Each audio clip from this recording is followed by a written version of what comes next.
ধর্ম এবং সনাতনীদের ওপর আঘাত কিন্তু এই প্রথম নয়। এর আগেও আমরা দেখেছি বারংবার তৃণমূলের ছোট নেতা থেকে শুরু করে বিভিন্ন ধরনের এমপি এমএলএদের মুখে নানা রকমভাবে সনাতনী ধর্মকে আঘাত করা। আমরা এর আগেও সায়নী ঘোষকে দেখেছি কিভাবে তিনি একটি কথা বলেছিলেন এবং শিবকে উদ্দেশ্য করে তিনি খুব কটূক্তি করেছিলেন। এবং এই ট্র্যাডিশন কিন্তু পশ্চিমবাংলায় বারংবার উঠে আসছে এবং এই সরকার আসার পর থেকে সনাতনী এবং হিন্দু ধর্মের উপর আঘাত কিন্তু বারবার চলতে থাকছে। এবং সেখান থেকে বিরত হলেন না মুখ্যমন্ত্রী নিজেও। তিনিও কিন্তু সম্প্রতি এই সনাতনী হিন্দুদের নিয়ে এবং ভারত সেবাশ্রম, কার্তিক মহারাজ এবং বিভিন্ন ধরনের ইস্কন থেকে শুরু করে রামকৃষ্ণ মঠ থেকে শুরু করে বিভিন্ন প্রতিষ্ঠানের নাম নিয়ে যেভাবে তিনি আক্রমণ করে কথা বলেছেন। আমরা কথা বলবো, আমাদের সঙ্গে আজকে আছেন বিজেপি নেত্রী এবং অভিনেত্রী পাপিয়া অধিকারী। পাপিয়াদি নমস্কার। মুখ্যমন্ত্রীর গলায় যে সুর আমরা শুনতে পেলাম এই পশ্চিমবাংলায় দাঁড়িয়ে হিন্দু সনাতনী এবং বিশেষ করে ভারত সেবাশ্রমের যিনি প্রধান কার্তিক মহারাজ, তার নাম করে যেভাবে তিনি মঞ্চে দাঁড়িয়ে বললেন, কিভাবে দেখছেন বিষয়টা? প্রথম কথা, এটা মিথ্যে কথা। এই ভোটের আগে একটা ধোঁয়া তুলে দিলেন, এটা মিথ্যে কথা। কারণ কার্তিক মহারাজের খেদে পড়েননি যে উনি এইসব কথা বলবেন। আর উনি অনেক বিবেক মেলা টেলা করেন। পড়াশোনাটা করুন না, বইপত্র কিনুন, বইপত্র কিনে দরকার হলে আমার বিরাট লাইব্রেরি, আমি লাইব্রেরি থেকে বই পাঠাবো যদি আপনাদের মনে হয় যে কিনতে অসুবিধা হচ্ছে। কারণ আপনি তো কোথা থেকে টাকা নেন না, কিনতে অসুবিধা হচ্ছে, আমরা বই এমনি পাঠিয়ে দেবো, আমার পার্সোনাল লাইব্রেরি থেকে বই পাঠিয়ে দেবো। তো আমাদের স্বামীজির একটি কথা আছে, মানে এই যে রাজনৈতিক নেতারা, মানে সর্বশ্রেষ্ঠ নীতি হচ্ছে রাজধর্ম, রাজনীতি সর্বশ্রেষ্ঠ নীতির রাজা। সেই নীতি ধর্ম আপনাদের আছে বলে তো মনে পড়ে না, মনেই হয় না। আপনারা কি কাণ্ড করছেন? প্রথম কথা, করছেনটা কি? এইগুলো যে আপনারা করছেন, কেন করছেন, করছেন কি? প্রতি মুহূর্তে আপনারা হিন্দু ধর্মের অবমাননা করছেন। ব্রহ্ম হতে কীট পরমাণু, মানে পোকামাকড় থেকে পুরো ব্রহ্ম সব এক সূত্রে গ্রথিত হয়ে আছে। ব্রহ্ম হতে কীট পরমাণু, সর্বভূতে সেই প্রেমময়, সব ভূতে রয়েছেন তিনি প্রেমময়। মনোপ্রাণ শরীর অর্পণ করো সখে এ সবার পায়। সখার প্রতি, বিবেকানন্দের সখার প্রতি কবিতার মধ্যে রয়েছে, বিরাট বড় কবিতা, সামান্য একটা বলছি। বহুরূপে সম্মুখে তোমার ছাড়ি কোথা খুঁজিছে ঈশ্বর, জীবে প্রেম করে যেই জন সেই জন সেবিছে ঈশ্বর। অর্থাৎ চৈতন্যময় হয়ে রয়েছে আমাদের যে প্রেম, আমাদের যে চৈতন্যটা মানেটা কি? আমাদের চৈতন্য মানে কি? আমাদের যে চৈতন্যটা ওঠে, যেটা নিয়ে আপনাদের মহামৈত্র বলেছিল যে ওরে বাবা, মা কালী তো মদ খায়, মাংস খায়। চৈতন্যটা যখন ওঠে না, তখন মদের থেকেও বড় নেশা। ওটা একটা প্রতীক, মদটা একটা প্রতীক। মানে ভক্ত নেশাসক্ত হয়ে যাচ্ছে, এত বেশি নেশাগ্রস্ত হয়ে যাচ্ছে পরম ভক্তিতে, পরম সেবায়, পরম প্রেমে। তো সেগুলো কিন্তু আপনার লোকেরা, না আপনি পড়েছেন, আপনি তো মোটেই পড়েন। আপনি দাঙ্গা শব্দটি ব্যবহার করলেন। আমাদের সিভিল সোসাইটি কিন্তু আপনার দিকে নজর রাখছে। আপনি দাঙ্গা টাঙ্গা শব্দবন্ধগুলো ব্যবহার করবেন না। কারণ এই যে আপনি ব্যবহার করছেন, আপনার অসভ্য গুন্ডারা তারা কিন্তু শুরু করে দিচ্ছে রামকৃষ্ণ মিশনে হামলাবাজি। আবার সে সম্পর্কে নাকি আপনার কোনো নলেজই নেই, আপনি জানেনই না। তাহলে আপনি কিসের মুখ্যমন্ত্রী? আপনি জানেনই না, আপনার কোনো নলেজই নেই।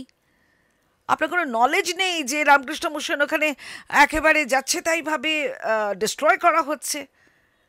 আমাদের ওখানকার যারা কার্যকর্তা থাকে রামকৃষ্ণ মিশনে, আমরা ছোটোবেলা থেকে ওইখানেই যাই, ছোটোবেলা থেকে বিবেকানন্দের আদর্শে আমরা প্রেমাসক্ত হয়ে রয়েছি। ব্রহ্ম হতে কীট পরমাণু, পোকামাকড়ের মধ্যেও প্রেম, মানে পোকামাকড় থেকে সর্বভূতে সেই চৈতন্য ছড়িয়ে আছে, এক গ্রন্থিতে রয়েছে, এক সুতোয় আমরা গ্রথিত হয়ে রয়েছি। সেসব তো আপনি আপনার গুন্ডাদের বলেননি তো ওর মধ্যে যে দেবতা আছে, তোদের মধ্যে সে দেবতা আছে রে। এই শুরু হয়ে যাবে কিন্তু পোস্টপোন ভায়োলেন্স, অলরেডি শুরু হয়ে গেছে। আমার এই ফোনে কতবার যে ফোন আসছে, আমি ভাটপাড়ায় গেছিলাম অর্জুন সিংয়ের ওখানে, হ্যাঁ, তো যে ভদ্রলোক আমাদের সাথে যোগাযোগ করছিলেন প্রসূন ভট্টাচার্য, তার পাঁজরের হাড় ভেঙে দিয়েছে। সে আমাকে বারবার ফোন করছে, দিদি আমার 48,000 টাকা খরচ হয়েছে, পারবেন দিতে? আপনার গুন্ডারা, প্রসূন ভট্টাচার্য আমাদের বিজেপির একজন কার্যকর্তা, তার তার পাঁজরের হাড় ভেঙে দিয়েছেন, তার হাতের হাড় ভেঙে দিয়েছেন, পারবেন দিতে? তার যে খরচা হচ্ছে কে দেবে?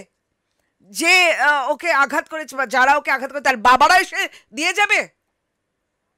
এত বড় স্পর্ধা হয় কি করে? আপনি সেই স্পর্ধা যোগাচ্ছেন কারণ আপনি আপনার কথার মধ্যে দাঙ্গা শব্দটি রাখছেন। কি করে রাখছেন? সকাল থেকে রাত অবধি জানো দীপান্বিতা, আমরা মানে মানে ঘামে স্নান করে আমরা এই, বিকজ আমি মোদিজিকে বলেছি যে I will work for the nation 24/7, 24 ঘন্টা কাজ করতে আমি আমি রাজি, আমি করছিও। সবখানে গিয়ে মানুষকে বোঝানোর চেষ্টা করছি আপনারা তৃণমূলকে ভোট দেবেন, তার মানে শাহজাহানের হাত শক্ত করবেন। আপনারা তৃণমূলকে ভোট দেবেন, তার মানে এই যে নারীকে অসম্মান করা হচ্ছে, সম্ভ্রম তাদের কেড়ে নেওয়া হচ্ছে, আপনি তাদের হাত শক্ত করবেন? নাকি আপনি তৃণমূলকে ভোট দেবেন এই যে প্রসূনদের মতো মানুষদের, আমাদের কার্যকর্তাদের আপনারা পাঁজর ভেঙে দিচ্ছেন? কত বড় হিংসে, রাগ, কত রাগ! কি বলবে বলো তো? পাপিয়াদি, এর আগেও কিন্তু আমরা দেখেছি যে যেরকম আপনি বললেন যে আমাদের মা কালীকে নিয়ে বলা হয়েছিল, শিবকে নিয়ে বলা হয়েছিল, এবার কিন্তু স্বয়ং মুখ্যমন্ত্রী মানে এই বিষয়টা কিন্তু খুব পয়েন্টেড। এইবার মুখ্যমন্ত্রী বলছেন, কারণ মুখ্যমন্ত্রী তো তাদের শিখিয়ে পাঠিয়েছেন। মুখ্যমন্ত্রী তো বলেননি যে শিবের মাথায় যে কন্ডম পরাবে বলেছিল এই মূর্খ সায়নী, মূর্খ মূর্খ। ও যার এগেস্টে দাঁড়িয়েছে সে সে ঋষি অরবিন্দর থিম যেন, ঋষি অরবিন্দ যে উনি ডক্টরেট করেছেন, যার সাবজেক্ট হচ্ছে the impact of Rishi Aurobindo's teaching on human lives. Rishi অরবিন্দর আসল কথা হচ্ছে, তুমি this life is a journey from from human to divinity in a divine body, in a divine body, মানে বডিটাই ডিভাইন, মানে তুমি নিজেকে এইভাবে আত্মশুদ্ধি করছো যে ডিভাইন বডি হয়ে যাচ্ছে। এইটি হচ্ছে তার আমাদের অনির্বাণ গাঙ্গুলি যে দাঁড়িয়েছেন সাউথ ক্যালকাটা, এটা তো সাবজেক্ট। আর একটা মূর্খ সায়নী, সে আমাদের শিবলিঙ্গ মানে অনন্ত আত্মা, তার তার জন্ম নেই, মৃত্যু নেই, একটা অনন্ত আত্মা। ব্রহ্মা বিষ্ণু মহেশ্বর সব তিনটের মধ্যেই রয়েছে, ওইটার মধ্যেই তিনজন রয়েছেন, অনন্ত আত্মা। সেই পুরুষাকার যে কিনা অনন্ত আত্মা, যে আমাদের মধ্যে গ্রথিত হয়ে রয়েছে, এসব ওরা বুঝবে? এবং মমতা বন্দ্যোপাধ্যায় এই মূর্খদের সৈনিক বানিয়েছে, এবং আমরা যাদবপুরের লোকেরা কিন্তু অত্যন্ত বিরক্ত হয়ে রয়েছে যে এরকম একটি স্নান ও যেখানে সেখানে যাচ্ছে আর বলছে দে পাল তুলে দে। কিসের পাল তুলবে ভাই? উন্নয়নটা হবে কি? তোমরা যে ওইখানে যাবে পার্লামেন্টে, উন্নয়নটা করতে পারবে? উন্নয়ন তো করতে পারবে না, কিছুই করতে পারবে না। দে পাল জলসাবাজ একটি মেয়ে, আর যে বলছে ও তো ভোট হয়ে গেছে আমাদের, মানে 15 দিন আগে নাকি ওদের ভোট হয়ে যাবে। ওদের অনির্বাণ গাঙ্গুলির এগেনস্টে যে দাঁড়াচ্ছে, বলে ওরা কে এইখানে এসে বলে গেছে, আমি পাড়ায় ছিলাম না সেদিনকে, বলছে ওরা কে, আমরা তো জিতে আছি। কনফিডেন্স থাকা ভালো, কিন্তু এত তার স্পর্ধা। পাপিয়াদি, রাজনীতিতে এই পট পরিবর্তন কেন? মানে মুখ্যমন্ত্রী মমতা বন্দ্যোপাধ্যায় সনাতনীদের টার্গেট করছে কেন, কি মনে? প্রথম কথা, আমি মুখ্যমন্ত্রীকে বলছি, আপনি ইমামদের বিরুদ্ধে পারবেন? আপনি নিজেকে ব্রাহ্মণ কন্যা বলেন, ঠিক আছে, আপনি পারবেন ইমামদের বিরুদ্ধে এই সমস্ত কথা বলতে? পারবেন? বলুন কথা।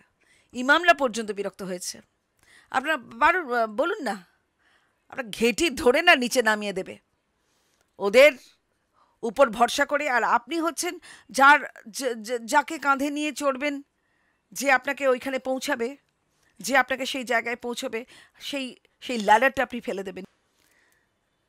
পাপিয়াদি, উনি কিন্তু ক্ল্যারিফিকেশন দিয়েছেন, ওনার বক্তব্য উনি কোনো প্রতিষ্ঠান বা কোনো সংস্থাকে কিন্তু আক্রমণ করেননি, যেমন ভারত সেবাশ্রম যে নামগুলো উঠে আসছে, ইসকন এবং রামকৃষ্ণ মঠ। তাহলে রামকৃষ্ণ মঠ আপনার দাঙ্গাবাজরা গিয়ে কি করে ওটা ভেঙে ফেলেছে, ভাঙচুর করেছে, ওখানকার আবাসিকদের নিয়ে তুলে নিয়ে গেছেন, আবার তাদের এগেনস্টে এফআইআর করেছেন। প্রদীপ রায় নাকে, প্রদীপ রায়কে যদি আমরা সনাতনীরা পাই, আমরা জিজ্ঞেস করব, আর শুধু মুখে জিজ্ঞেস করব না,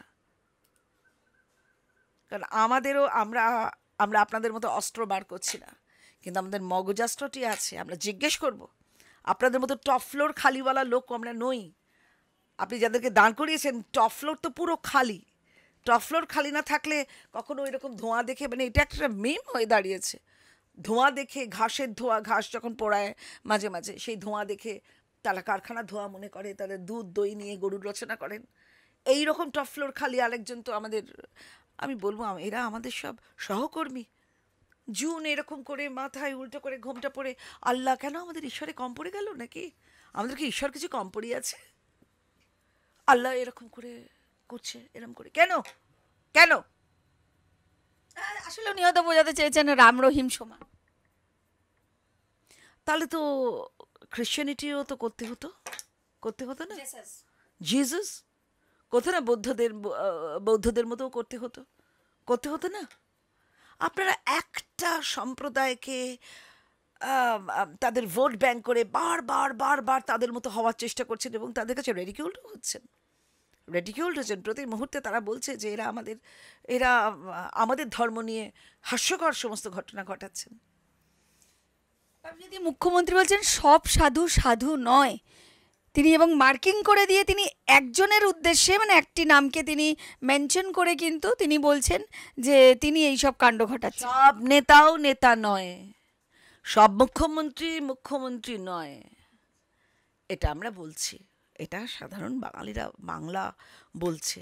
সব মুখ্যমন্ত্রী নয়। এই অশ্রাব্য কুশ্রাব্য কথা বলা মুখ্যমন্ত্রীকে আমরা তো আর সহ্য করতে পারছি না।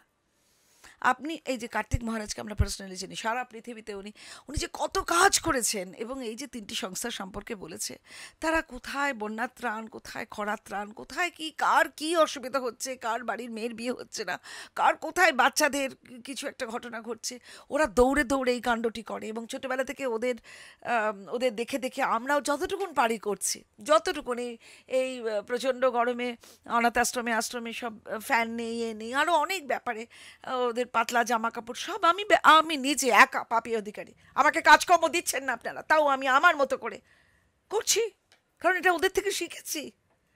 আপনি তাদের কি বললেন আপনি তাদের কার্তিক মহারাজকে কি বললেন? সব সাধু নয়, পলিটিক্স করছে। ওটা তো আমাদের সাধু সন্তরা পলিটিক্সটা করবে না এবং ফতোয়াও জারি করবে না। কিন্তু একটা জিনিস বুঝতে পেরেছেন, আমাদের কোটি মানুষ রামকৃষ্ণ মিশনের ভক্ত, কোটি মানুষ ভারত সেবাশ্রমের ভক্ত, কোটি মানুষ ইসকনে যায়, ইসকনের ভক্ত, তারা আপনাকে ভোট দেবে? ওরা যদি বলেও আপনাকে ভোট দেবে না। ভোটটি আপনি হারিয়েছেন। ওই যে বলে না, বিনাশকালে বুদ্ধিনাশ, আপনার বুদ্ধিটা নাশ হয়েছে। এই সময় কেউ এগুলো করে? আর ধর্মের নামে সংরক্ষণ আপনি আলাদা করে করবার চেষ্টা করছেন। মুখ্যমন্ত্রী নিজেও বলেন আমি কিন্তু কোনো ধর্মনিরপেক্ষ এবং কোনো ধর্মকে নিয়ে কিন্তু আমি রাজনীতি করি না, তিনি বারবার বলেছেন। তাই বুঝি? তার ইমামদের ভাতা দেওয়া শুরু করেছিলেন কেন? আপনি কি ধর্ম নিরপেক্ষ? তাহলে ইমামদের ভাতা দেওয়া শুরু করেছিলেন কেন? তারপরে আপনি এইসব ওবিসি সার্টিফিকেশনগুলো বারবার মোদিজি বলেছেন কোনো ধর্মের নামে কোনো সংরক্ষণ হবে না, অ্যান্ড দ্যাট ইজ মোদিজি's গ্যারান্টি। আজকে আপনাকে এতগুলো লোকের সামনে আপনাকে কিন্তু কৈফিয়ত দিতে হবে যে ধর্মের নামে আপনি সংরক্ষণ করেছেন, এবং আপনি সংবিধান মানছেন না। আপনি যে না বলছেন, উস্কোচ্ছেন আবার নতুন করে। ওনার উস্কানি আজকেই হাইকোর্ট বলেছে ধর্মের নামে সংরক্ষণ চলবে না এবং হবে না। ওটা ওই ওবিসি সার্টিফিকেশনের ওদের যে স্পেশাল খারিজ করে দিয়েছে। তা আপনি ভোট ব্যাংক করবার জন্যে আপনি আমাদের সংবিধান মানলেন না, কিচ্ছু মানলেন না, আপনি কোনোটাই মানছেন না, আপনি উল্টে ওদের উস্কাচ্ছেন ওপেন স্টেজে ওইরকম হাঁটতে। আমি কোনোদিন দেখিনি কোনো মুখ্যমন্ত্রীকে এইভাবে হাঁটতে কথা বলে। তা উনি ঘোরাচ্ছেন, ওনার শরীরও ভালো নেই। আপনি বিশ্রাম নিন, আপনার শারীরিক মানসিক সব বিশ্রামের দরকার। আপনি যদি ইতিমধ্যেই কিন্তু কার্তিক মহারাজ সহ ভারত সেবাশ্রম থেকে আইনি নোটিশ পাঠানো হয়েছে মুখ্যমন্ত্রীকে, কিন্তু তার পাল্টা আমরা দেখছি যে ভারত সেবাশ্রমের এক মহারাজের উপরে কিন্তু এফআইআর করা হয়েছে এবং জামিন অযোগ্য ধারায়। এটা একটা মারাত্মক বিষয় যে জামিন অযোগ্য। বড় গলা হয়, চোরের মায়ের বড় গলা হয়, চোরের মায়েদের বড় গলা হয়, সেই কাণ্ড করছে ওরা। প্রদীপ রায় একবার আমাদের হাতে পড়ুক, আমরা বুঝে নেব ওরা কি করেছে আর আপনারা কি করেছেন। তাদের প্রেম মানে জীবে সেবা করে যেই জন, ওদেরও ঈশ্বর, ওরা ওরা নিজেদের আত্মার শ্রাদ্ধ করে ওরা সাধু হয়। নিজেদের অস্তিত্ব, এই যে আমাদের মোহ মায়া মমতা, এই যে আমাদের জাগতিক জীবনের যা কিছু ত্যাগ করে মানুষের জন্য ওরা প্রার্থনা করে, আত্মার শ্রাদ্ধ করে। অনেক কাণ্ড, একটা সাধু হওয়া চারটিখানি কথা নয়। ভোরবেলা ওঠে, কম ঘুমোয়, কম খাবার খায়, মানে একটা অত্যন্ত সংযমী একটা জীবনযাপন করতে হয়। জ্ঞান ধ্যান দান, জ্ঞান ধ্যান আর দান, দান করতে হবে, জ্ঞান অর্জন করতে হবে। সেইভাবে দেখতে গেলে কিন্তু মুখ্যমন্ত্রীও কিন্তু মানুষের কাজ করার জন্য তিনিও তো অনেক স্যাক্রিফাইস করেছেন এবং দান করেন। তিনি তো লক্ষ্মীর ভান্ডার দিচ্ছেন গোটা রাজ্যবাসীকে, তিনি তো দান করছেন। লক্ষ্মীর ভান্ডারটা তো ওই মায়েদের ছেলেদের 6 লক্ষ চাকরি বিলুপ্ত করে যে টাকাটা হরপ করেছে পরশোপহারী, সেই টাকাটা দেওয়ার চেষ্টা করছে। বিদ্যুতের বিল যে অসম্ভব বেড়েছে 3 গুণ, সেইটা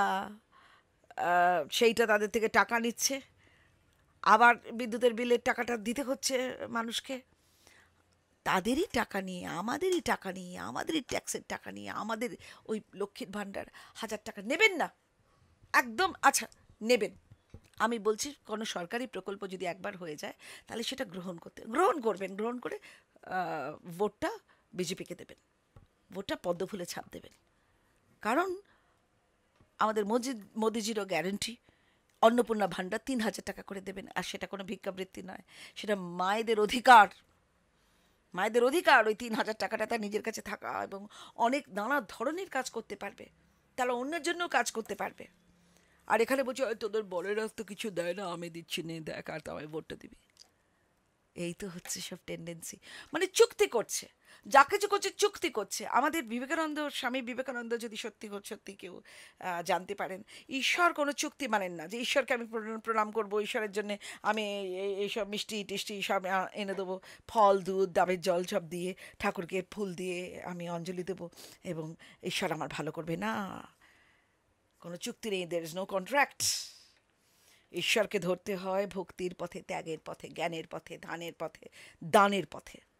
ঈশ্বরকে ধরতে হয় ওইভাবে, কোনো কন্ট্রাক্ট নেই। আর উনি কন্ট্রাক্ট করে নিচ্ছেন, আমি তোমাকে এটা দিলাম, তুমি আমাকে ভোটটা দাও। আমি মুসলমান ভাই, আমি তোমাকে এরকম দিলাম, সংবিধান না মেনে আমি তোমাকে এইগুলো দিলাম, তুমি আমাকে ভোটটা দেবে। 5 লক্ষ মুসলমানকে উনি ঠকিয়েছেন।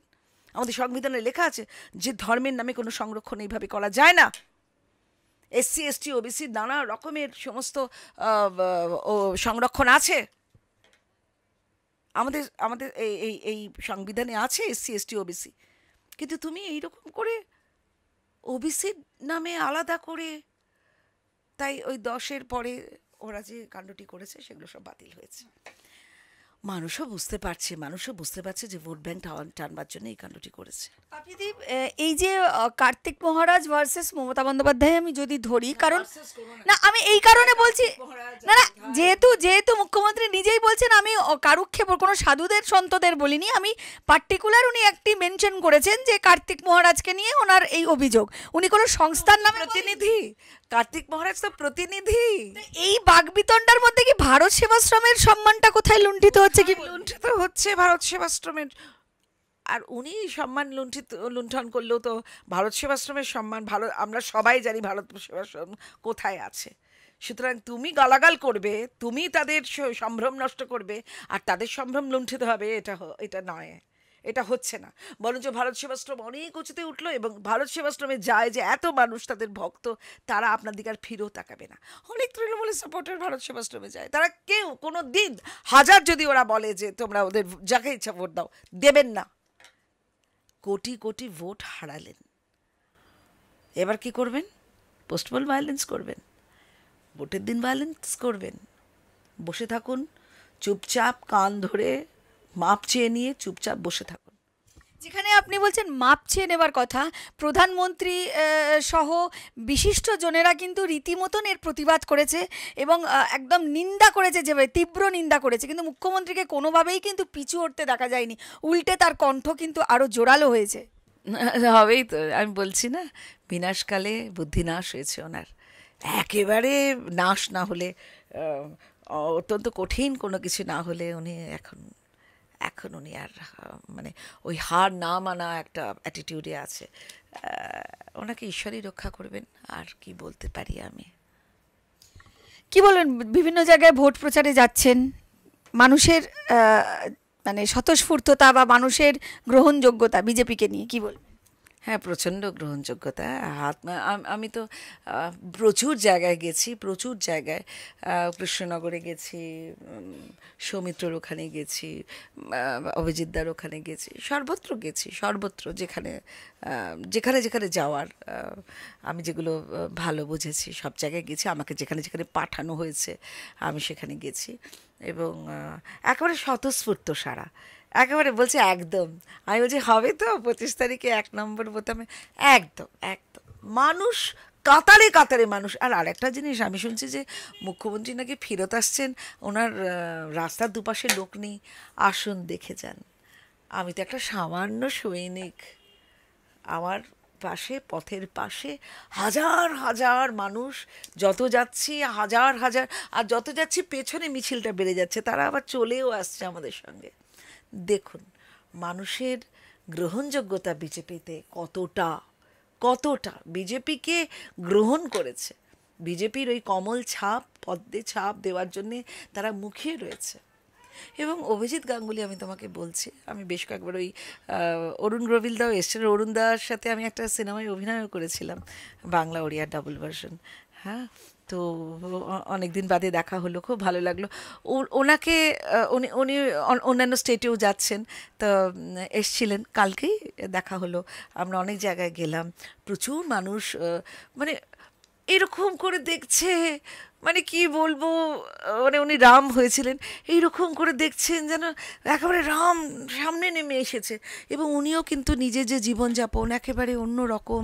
উনি বলছেন যে অনেক বড় বড় আস্থা নিয়ে আমাদের প্রধানমন্ত্রী এসেছেন, আপনারও আস্থার পাশে থাকুন। এই যে ভরসা, বিশ্বাস, প্রয়াস, উদ্যোগ, উনি এত সুন্দর করে বলছেন।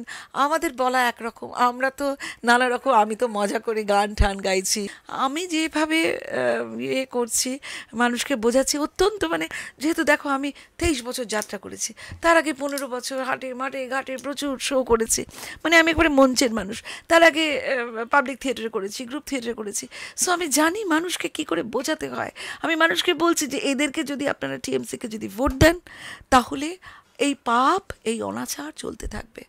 কারণ আমাদের শ্রীরামচন্দ্রকে যারা, মানে টিএমসিকে ভোট দেওয়া মানে শ্রীরামচন্দ্রকে যারা যারা গালাগাল করছে, যারা এই সাধু সন্তদের গালাগাল করছে, তাদের পাশে থাকা। সুতরাং ওদের হাত ছেড়ে দিন, and just no vote to TMC. Cloud নেটওয়ার্কের থ্রু দিয়ে বলছি, আমি জানি না কত মানুষ আপনারা দেখছেন, নিশ্চয়ই দীপান্বিতা চ্যানেলকে আপনারা অনেক অনেক অনেকভাবে আপনারা প্রমোট করছেন, কিন্তু আমি বলছি যে just say no two TMC or any other party. Just say yes to Narendra মোদীজি, কারণ ওনার অনেক প্রকল্প আছে।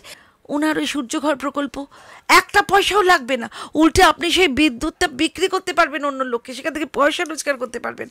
জাস্ট লুক অ্যাট হিম, কত রকম উনি ভেবেছেন। আর এই যে বলি 315টা মেডিকেল কলেজ উনি তৈরি করেছেন, যে বলে না বাবা, উনি তো শুধু রামলালার মন্দির প্রতিষ্ঠা করেছেন। রামলালার মন্দির একটা আবেগ, একটা ভরসা, একটা বিশ্বাস, একটা ভালোবাসা চণ্ডীতে আছে। ইয়া দেবী সর্বভূতেষু স্মৃতিরূপেণ সংস্থিতা, নমস্তস্মৈ নমস্তস্মৈ নমস্তস্মৈ নমঃ নমঃ। স্মৃতি মানে এই জন্ম, তার আগের জন্ম, তার আগের জন্ম, তার আগের জন্ম। আমাদের স্মৃতির একটা পরম্পরা রয়েছে। স্মৃতি আমাদের হিন্দু ধর্মে, সনাতনদের স্মৃতির একটা পরম্পরা রয়েছে। সেই স্মৃতিতে আমরা ভেবেছি যে আমাদের রামলালা অযোধ্যায় আবার আসবে। এই স্মৃতিটা এতদিনে অযোধ্যা প্রতিষ্ঠিত হলো, রামলালা এলেন। আমাদের স্মৃতিগুলো, এই যে এত যে লোক কাঁদছে, এত লোক যাচ্ছে ওখানে, তুমি এখনও কিন্তু ওখানে যেতে পারবে না, এত ভিড়, এত ভিড়। আমাদের বহু মানুষ গেছে, মানে আমাদের পরিচিত, দেখতে পাইনি। তোমাকে বললে ভালো হতো, আমাকে বললেও কতটা হতো জানি না। এই তো আবেগ। সজল একটা জাস্ট প্যান্ডেল করেছিল, সজল ঘোষ আমাদের, তাতে আমি গেছিলাম। আমাকে বারবার বলেছিল এসো, কিন্তু রে বাবা সবাই কাঁদছে আর বলছে জয় শ্রীরাম জয় শ্রীরাম। শ্রীরাম হচ্ছে একটা আবেগ, একটা আবেগের ভয়ঙ্কর বিস্ফোরণ। ওখানে বহু মানুষ বিদেশ থেকে এসেছে, তারা পুজোর সময় আসে না, তাদের চোখের জল। আমি বলছি আপনারা কি বিজেপি করেন? If I am not wrong, বলে ইয়েস ইউ আর রং, আমরা বিজেপি করি না, আমরা শ্রীরামকে দেখতে এসেছি, শ্রীরামের মন্দিরটা দেখতে এসেছি, ওর অভয়টা দেখতে এসেছি। বলতে বলতে ভদ্রবেলার চোখে জল। এই যে একটা আবেগ, একটা ভয়ঙ্কর আবেগ, সেইটা হচ্ছে রামলালা। কিন্তু তার পাশে যে 315টা মেডিকেল কলেজ তৈরি করলো, সেখানে কি মুসলমানরা পড়বে না? অন্য ধর্মের লোকেরা পড়বে না? এই যে 22টা 23টা এইমস তৈরি হয়েছে, ওখানে ওরা যাবে না? এই যে লক্ষ লক্ষ হাজার হাজার কিলোমিটার রেল লাইন তৈরি হয়েছে, 2014 আমাদের মোদিজি এসেছিলেন, 2014 আগে মাত্র 1 কিলোমিটার রাস্তা তৈরি করেছিলেন কংগ্রেস, 1 কিলোমিটার রাস্তা। উনি 52,000 কিলোমিটার রাস্তা তৈরি করেছেন। এবং পরপর আমাদের রেলমন্ত্রী অশ্বিনীজি, উনি বললেন প্রতি বছর 1,500 কিলোমিটার করে রেল ট্র্যাক তৈরি হবে। ওদের ইনফ্রাস্ট্রাকচার আছে। তারপরে কোচ, এরপরে না ওই যে আমরা যাই কোথাও বলে যে টিকিট ওয়েটিং বলে আর কিছু থাকবে না, সব ticket confirmed, because lot of train tracks and lot of train coaches. হ্যাঁ থাকবে, আরও কত কিছু উনি তৈরি করছেন, বিশ্বকর্মা যোজনা থেকে শুরু করে কত যোজনা। সব থেকে ভালো করেছে বাবা সূর্যঘর প্রকল্প। আমাদের নিজেদের বিদ্যুৎ আমরা নিজেরাই, সূর্যদেব আমাদের দেবে, সূর্যদেব আমাদের বিদ্যুৎ দেবে, আর সেই বিদ্যুৎ আমাদের এক্সট্রা বিদ্যুৎ এত তো লাগে না। এবার দেখো এসিটা না এখন আর কোনো ওই লাক্সারি নয়, এসিটা এখন নেসেসিটি। সকলকেই এসি বা ইয়েটা ঠান্ডা একটা করার একটা যন্ত্র রাখতেই হবে। তো সেইটা আমরা বিনা পয়সায়, আমাদের বিদ্যুতের কোনো কিছু লাগছে না, উল্টে বিদ্যুৎ এক্সট্রা বিদ্যুৎ আমি তোমাকে দিলাম আপনাকে দিলাম, দিয়ে হয়ে গেল সেই বিদ্যুৎ বিক্রি করেও তো আমি খানিকটা রোজগার করতে পারবো। Look at his planning. আমি মহিলাদের জন্য উনি কি না করছেন, দ্রোণ দিদি, লাখপতি দিদি করতেই থাকছেন মহিলাদের জন্যে। তো সেগুলো কি মানে সেই লোকটাকে আমরা ভোট দেব, যে লোকটা আমাদের জন্য এত ভাবছেন জাতি ধর্ম নির্বিশেষে? নাকি এই মমতা ব্যানার্জি, যেখানে শুধু মুসলমান ভোটটা নেওয়ার জন্য, ভোট ব্যাংকটা মুসলমানরা বুঝে গেছে। এই যে ওবিসিটা হঠাৎ করে আপনি সংবিধান মানলেন না, কিচ্ছু মানলেন না, কারোর সাথে ডিসকাস করলেন না, তাদের ভোটটা নেওয়ার জন্য আপনি ওবিসি সার্টিফিকেশন, এবং সেটাও কি করছেন আপনি হাঁটতে হাঁটতে হাঁটতে হাঁটতে তাদেরকে আবার উস্কাচ্ছেন, আর মুখে বলছেন দঙ্গা দঙ্গা দঙ্গা। দাঙ্গা শব্দটি আর আপনি উচ্চারণ করুন, আমরা সিভিল সোসাইটি কিন্তু এবার আপনাকে ছাড়বে না, এই বলে দিলাম। অসংখ্য ধন্যবাদ পাপিয়াদি, অসংখ্য ধন্যবাদ দর্শক বন্ধুদের যারা এতক্ষণ অনুষ্ঠানটি শুনছিলেন। নমস্কার।